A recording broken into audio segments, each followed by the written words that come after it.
కన్నీళ్లు పెడుతున్నారా sir? Urukoti sir. పోలీసులు కన్నీళ్లు పెడితే ప్రజలు నవ్వుతారు.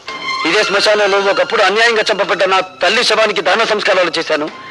ఇప్పుడు ఇదే శ్మశానంలో దారుణంగా చంపబడ్డ నా తండ్రి చితికి నిప్పంటించాను. ఈ అన్యాయాలు ఇలా సాగిపోతూనే ఉంటాయి. అయినా మా రోదన మీకు వినిపించదు, మా ఆవేదన మీకు కనిపించదు. బట్ మిస్టర్ డీసీపీ, ఇప్పుడు కన్నీళ్లు పెడుతున్న ఈ భార్గవ జైలు బయటకు వచ్చేసరికి భార్గవ రాముడవుతాడు.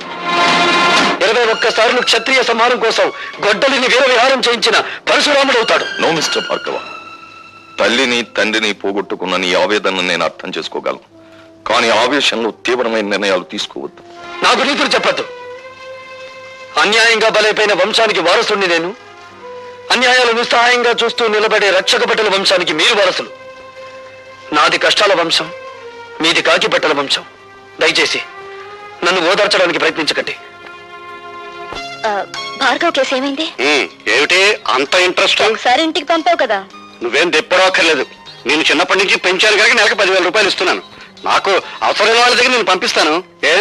నేను ముట్టుకున్నానా? కూతురులా పెంచావు, నన్ను ముట్టుకుంటే నీ కళ్ళు పోవా? ఒప్పుకున్నావు కదా కూతురు లాగా పెంచానని. కూతురు దగ్గరకు కూడా ఇలాగే పంపిస్తావా? ఏ కోపం వచ్చిందా? పారాయి మనిషి కన్న తన్ననేగా నన్ను పావులా వాడుతున్నావు. నీ బిడ్డలిద్దరూ విదేశాల్లో పై చదువులు చదువుకోవాలి. నేను మాత్రం నీ పని చేసి పెట్టడం కోసం పోలీస్ అధికారులకు, ప్రభుత్వ అధికారులకు బానిసలవ్వాలి. అంతేగా? ఏమిటి నోటికొచ్చినట్టు పేలుతున్నావు? ఆ రోజు నా చేతుల్లో నీ బాబు చచ్చాడన్న సానుభూతితో నిన్ను చారదీశాను, కానీ లేకపోతే నువ్వేమైదానవే? ఏ గంగలోనూ మునిగి చచ్చేదాన్ని. ఆహా, చూస్తూ ఉంటే నీలో ఏదో చాలా గొప్ప మార్పు వచ్చిందే. ఎవడి ప్రేమలోనే పడ్డావా, లేకపోతే ఎక్స్పర్ట్ వాడి వల్ల పడ్డావా? ఒక మహానుభావుడు నా కళ్ళు తెరిపించాడు. ఆ మహానుభావుడు పేరు భార్గవేనా? అవును.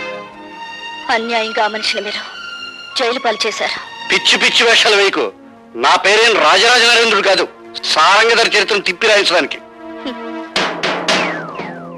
ఏరా, దాన్ని కంటికి రెప్పలా కనిపెట్టుకుంటారా అంటే ఆ భార్గవ గడి మీద మనసు పెట్టుకున్న సంగతి నాకు ఎందుకో చెప్పలేదు. నిన్ను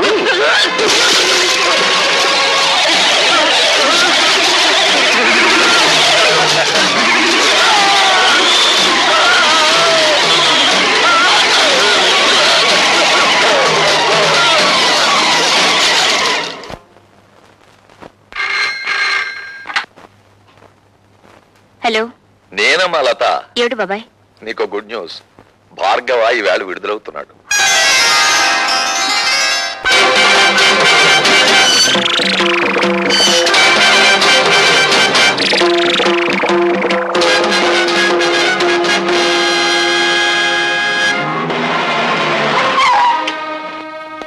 welcome mister Pratap Rao.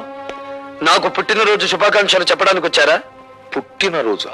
Of course.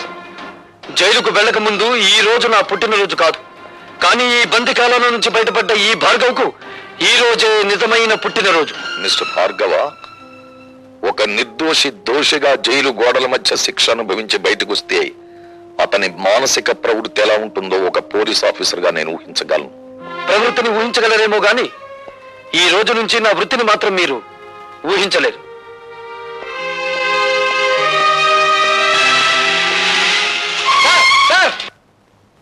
Sir, good morning sir. ఈ రోజే కదా మా భార్గవ్ రిలీజ్ అయింది. భార్గవ్ రిలీజ్ అయి వెళ్లిపోవడం కూడా జరిగింది. ఏడు బాబాయ్ నువ్వు అనేది? భార్గవ వెళ్ళిపోయాడా? ఎటు వెళ్ళాడు సార్? భార్గవ ఆవేశంలో ఉన్నాడు. ఆవేశంలో ఉన్నవాడు ఏ దిక్కుకు వెళ్తాడో ఎవరు చెప్పగలరు? వాడెవడో జైలు నుంచి వస్తున్నాడని మమ్మల్ని పుట్టింటి పంపించేస్తారటండి. మా తమ్ముడు ఉద్యోగ ప్రయత్నంలో ఉన్నాడు కదా, కనీసం వాడైనా దగ్గర ఉంచుకోండి. ఏమే అవతల పొజిషన్ థ్రిల్ అయిపోతుంటే ఇంకా పురాణం చెప్తూ కూర్చుంటావంటే నువ్వు కారు ఎక్కువ చేసుకో. 4 రోజులు గడిచినాయి అంటే గతం మర్చిపోతాడు, అన్ని గొడవలు సర్దుకుంటాయి. ఇవేం కంగారు. మీ అమ్మగారి పురాణం మీద కొత్త అయినట్టు సొత్త కూకుంటావేట్రా పోనీ. సంబరం.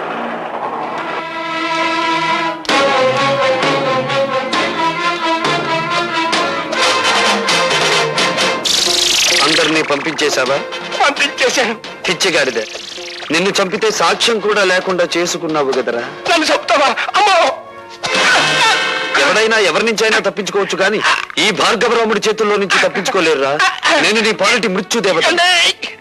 నన్ను చంపి చేయకండి బాబు, క్షమించండి. క్షమిస్తాను. విధ్వంసకాండ పూర్తయ్యాక విశ్రమిస్తాను.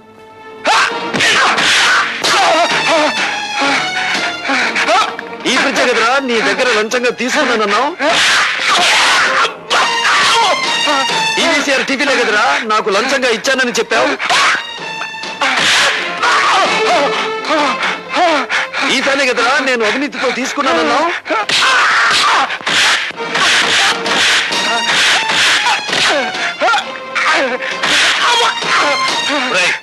డీసీపీ ఫోన్ చేసి నేను నిన్ను కొట్టానని చెప్పు. వద్దులండి.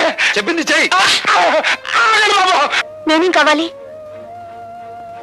మరో మనిషిని పెళ్లి చేసుకో. మరో మనిషిని పెళ్లి చేసుకోవాలా?